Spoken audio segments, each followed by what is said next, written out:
बिस्मिल्लाहिर्रहमानिर्रहीम। अस्सलाम वालेकुम व्यूवर्स, उम्मीद है कि आप लोग सब खैरियत से होंगे। अल्लाह ताला सबको खुश खुरम और आबाद रखे, आमीन। तो जैसे कि मैंने अपनी पिछली वीडियो में बताया था कि मैं आज की वीडियो में आपको प्लकिंग के बारे में बताऊंगी। तो इससे पहले कि मैं डेमो पे जाऊं, कुछ थोड़ा सा आपको इंट्रोडक्शन देती चलती हूँ चीज़ों का कि प्लकिंग में किन किन चीज़ों की ज़रूरत होती है। पहला होता है थ्रेड। मुझे पता है कि बहुत बेसिक सी चीज़ें मैं बता रही हूँ, लेकिन बहुत से ऐसे पॉइंट्स हैं जो कि बिगनर्स को नहीं पता होते। तो ये मैं उन लोगों के लिए हर चीज़ को पहले डिटेल से एक्सप्लेन करती हूँ। एक आपको थ्रेड चाहिए होता है, मेडिकेटेड थ्रेड्स आते हैं मार्केट में, तो आप जो है वो वाला थ्रेड यूज़ करें। ये वाइट थ्रेड्स आते हैं। आपको ट्यूज़र चाहिए होगा, सीज़र चाहिए होगी, ब्रश चाहिए होता है, पाउडर, पेंसिल, सूदिंग लोशन और एक एस्ट्रेंजेंट चाहिए होता है। ये पिक्चर आ रही होगी। चीज़ों का तो यूज़ आपको पता होगा। थ्रेड्स जाहिर सी बात है, ऑब्वियस सी बात है कि थ्रेडिंग के लिए चाहिए होगा। ट्यूज़र भी, सीज़र भी, ब्रश। ये वैसे मैंने मस्कारा को जो ख़त्म हो जाता है उसका ब्रश मैंने जो है वो करके रखा हुआ है। ये बहुत अच्छा होता है, इससे बहुत अच्छी आईब्रोज़ की शेप बनती है। पाउडर भी जब आईब्रोज़ करते हैं तो उससे पहले आप अपनी स्किन पे पाउडर लगा लें, तो उससे जो है वो बालों की ग्रिप अच्छी हो जाती है। पेंसिल आपको मार्किंग के लिए चाहिए होती है। इससे पहले आप मार्किंग कर लें कि आपने आईब्रोज़ की शेप किस तरह से बनानी है, स्पेशली बिगनर्स के लिए। और सूदिंग लोशन का यूज़ ये होता है कि जो लोग जिनकी स्किन सेंसिटिव होती है और जो है वो जब थ्रेडिंग करवाते हैं तो बहुत ज़्यादा रेडनेस आ जाती है स्किन पे, तो ये लगाने से आपकी रेडनेस ख़त्म हो जाती है और स्किन जो है वो उस पर जो रैशेस पड़ रहे होते हैं या जो आपको उससे जलन हो रही होती है वो भी ख़त्म हो जाती है। और एस्ट्रेंजेंट जो है वो इसलिए यूज़ होता है कि कुछ लोग होते हैं उनकी बहुत ओवर सेंसिटिव स्किन होती है। जब वो थ्रेडिंग वगैरह करवाते हैं तो उनकी स्किन पे दाने आ जाते हैं, तो पिंपल्स ना आए तो उसके लिए बेस्ट होता है कि आप जब आईब्रोज़ करवा लें तो एस्ट्रेंजेंट लगा दें। ये कुछ बेसिक चीज़ें होती हैं जो कि आपको जो भी ब्यूटिशंस हैं या जो भी इस फील्ड में आना चाहते हैं, प्रैक्टिकली आना चाहते हैं, उनके लिए बहुत हेल्पफुल होंगी। तो चलें अब आप अपने डेमो की तरफ चलते हैं। अच्छा, तो नाक की जब प्लकिंग करेंगे तो उसका जो मेन तरीका जो करने का इजी स्टेप्स में मैं आपको समझाऊँ जो बिगनर्स हैं उनके लिए। ये मैंने 3 डॉट्स लगा लिए हैं। उसमें ऐसे करते हैं, आप नोज़ के अकॉर्डिंग आपके आईब्रोज़ की शेप होती है। नोज़ के अकॉर्डिंग कैसे होती है, आप कोई भी पेंसिल ले लें, ब्रश ले लें, कुछ भी ले लें, यहाँ पे आपने रखनी है ये नोज़ की ये जो हड्डी होती है ना, यहाँ से लेके आप जब यहाँ पे रखेंगे तो आपको एक पॉइंट मिल जाएगा कि यहाँ से आपका स्टार्टिंग पॉइंट होना चाहिए। अब जब यहाँ से एक आपको स्टार्टिंग पॉइंट मिल गया तो आर्च आपने कैसे लगाना है वो इजी है। आप अपने नोज़ के मिड में आएंगे। नोज़ के मिड में जब आप आएंगे, यहाँ पे जो नाक का दरमियाना हिस्सा होता है उसे थोड़ा सा तिरछा करेंगे ना जब आप अपने ब्रश को, आपको ऑटोमेटिकली आर्च मिल जाएगा। आपको पता चल जाएगा कि यहाँ पे हमने अपना आर्च रखना है। और जब नोज़ की ये जो एंड होता है, एंडिंग पॉइंट होता है जहाँ पे ख़त्म हो रहा होता है नोज़ का नथना जो होता है, उसके एंड से आप जब मार्क करेंगे तो आपको अपने आईब्रो का एंड मिल जाएगा। ये बिगनर्स के लिए है ताकि आप लोगों को समझने में आसानी हो जाए कि आईब्रोज़ की शेप को बेसिकली किया कैसे जाता है। हम मार्किंग आपने जब कर ली तो फिर इन मार्क्स को आपने मिला देना है आपस में। ये आप यहाँ से यहाँ तक लाइन लेके जाएंगे, यहाँ से आपने इस मार्क से आपने इस मार्क तक निशान लेके जाना है। आपको बेस मिल गई। फिर आपने करना क्या है,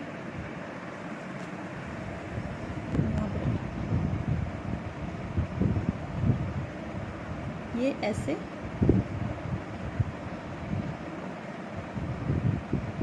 ये यहाँ से इस मार्क तक लेके जाएंगे। अब ये जो बीच वाला मिड वाला जो सेक्शन है ये आपके समझने की चीज़ है कि इसको आपने नहीं छेड़ना, थ्रेड इस पे नहीं चलाना। इसकी ये जो ऊपर ये एरिया जो है इस पे थ्रेड चलेगा, या जो इसका ये एरिया है, ये लाइन का जो एरिया है इसके ऊपर और उसके नीचे, ये बीच वाले बालों को आपने नहीं छेड़ना। तो मैंने आपको पिछली वीडियो में बताया था थ्रेड पकड़ने का तरीका कि थ्रेड को किस तरह से पकड़ा जाता है। ये आपने अब बालों की क्योंकि डायरेक्शन इस साइड पे है तो उसके ऑपोजिट साइड पे हम डायरेक्शन को रखेंगे। हमेशा थ्रेड यहाँ से चलाना स्टार्ट करें, डायरेक्ट आईब्रोज की लाइन, इस लाइन के पे नहीं आना, थोड़ा सा ऊपर से स्टार्ट करना है।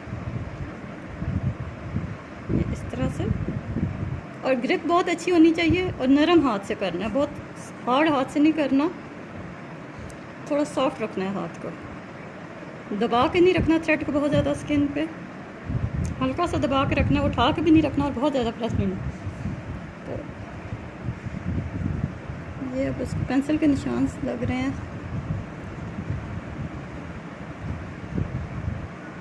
इस तरह से कट लगने का ख़तरा होता है। और कोशिश करें कि अपने साथ ऐसे बंदे को खड़ा करें जिसको थोड़ा बहुत आइडिया हो पकड़ने का कि किस तरीके से पकड़ा जाता है। तो अब ये हमारे पास एक गाइडलाइन आ गई।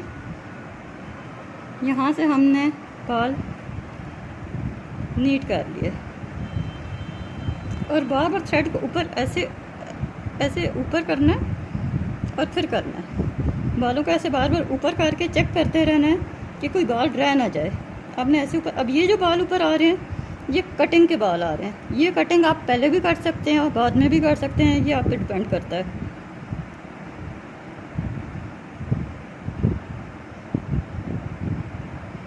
ये बार बार बालों को इस तरह से उठा के ऊपर चेक करने का मकसद ये होता है कि आपको पता चल जाएगा कि हमने किस बाल को निकालना है।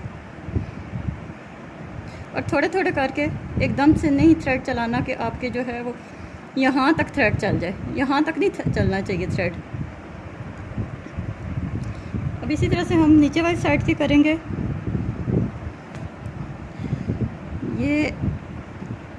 ये आपने बाल किया। अच्छा, इससे मैं एक चीज़ भूल गई हूँ। ये आप जब आईब्रोज करेंगे अपनी स्किन पे पाउडर लगाना है, क्योंकि इनकी मैं पहले लगा चुकी थी तो मुझे जो है ना वो अभी ज़रूरत नहीं है।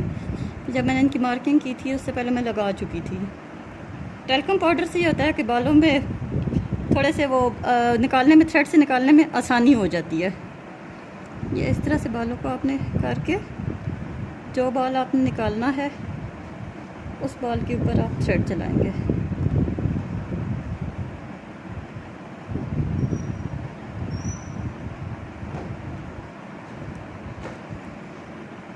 अच्छा, जो बिगनर्स हैं उनके लिए मैं बताती चलूँ कि ये जो जिस तरह अब ये इनके स्किन से काफ़ी दूर बाल हैं, पहले वो इन बालों को निकालना स्टार्ट करेंगे। आपने डायरेक्ट आईब्रोज़ की शेप्स पे नहीं आना, आहिस्ता आहिस्ता आपने आना है। पहले इनके जो है ये यहाँ से आपने बाल निकालने स्टार्ट करने हैं जब आप लोगों ने प्लकिंग स्टार्ट करनी है। थोड़ा थोड़ा करके करेंगे तो आप लोगों को इंशाल्लाह शेप बनानी भी आ जाएगी और थ्रेडिंग पे भी आपकी ग्रिप बहुत अच्छी हो जाएगी।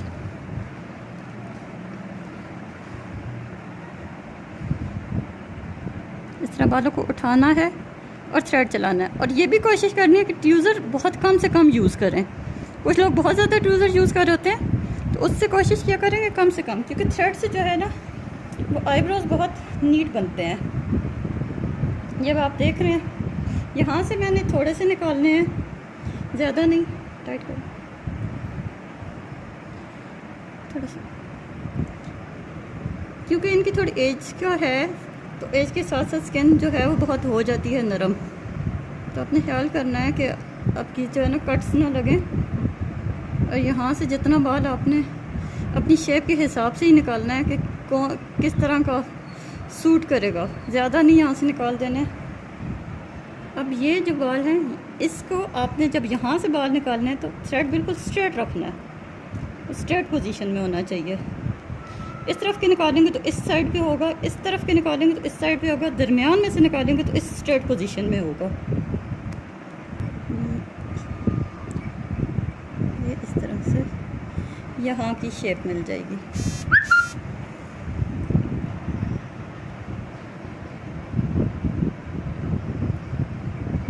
अब हमने इनकी जो शेप थे आईब्रोज की वो दे ली।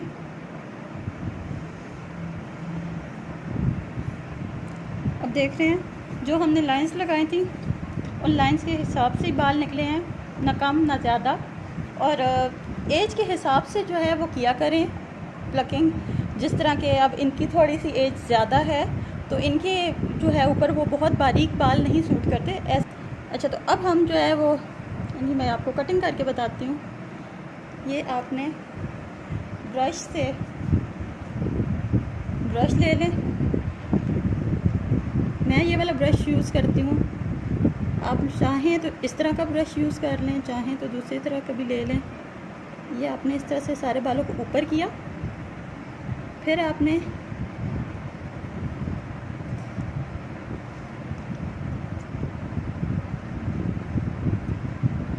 इसके ऊपर रख के कटिंग कर लेनी है।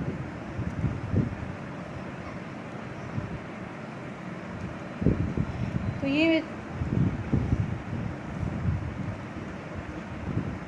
थोड़ी सी यहाँ से भी इनकी होगी।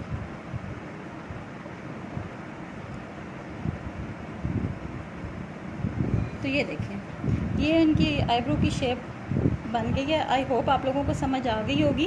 तो जी ये हमारी फ़ाइनल लुक है। ये आप देख रहे होंगे कि दोनों आईब्रोज़ की कितने आसानी से हमने शेप की और कितनी अच्छी लुक बन गई। ज़्यादा कुछ हमें करना नहीं पड़ा, जस्ट हमने मार्किंग की और उसके साथ साथ हमने अपने आईब्रोज़ को नीट कर लिया। तो ये आप देख लें, इसका जो राइट साइड जो होती है वो हमेशा फ्रंट साइड से खड़े होके करते हैं, और जो लेफ़्ट साइड का आईब्रो होता है वो हमेशा बैक साइड से उसको करते हैं। बैक साइड पे खड़ा होके लेफ़्ट होगा और राइट साइड का हमेशा फ्रंट से करते हैं। तो ये आप देख लें। आई होप आपको समझ आ गई होगी। फिर भी अगर कोई चीज़ समझ नहीं आती है तो प्लीज़ आप लोग मुझे टेक्स्ट कर सकते हैं, कमेंट सेक्शन में आके कमेंट्स करें। और मज़ीद अगर किसी चीज़ के बारे में आप लोग पूछना चाहते हैं तो आप मुझे बताएं, मैं इंशाल्लाह आपको वो सब कुछ समझाने की कोशिश करूँगी। तो प्लीज़ आप लोग मेरा चैनल सब्सक्राइब कर लें, लाइक कर लें, और अगर वीडियो अच्छी लगे तो शेयर कर दें। मिलेंगे अपने किसी नेक्स्ट वीडियो में, तब तक के लिए अल्लाह हाफिज़।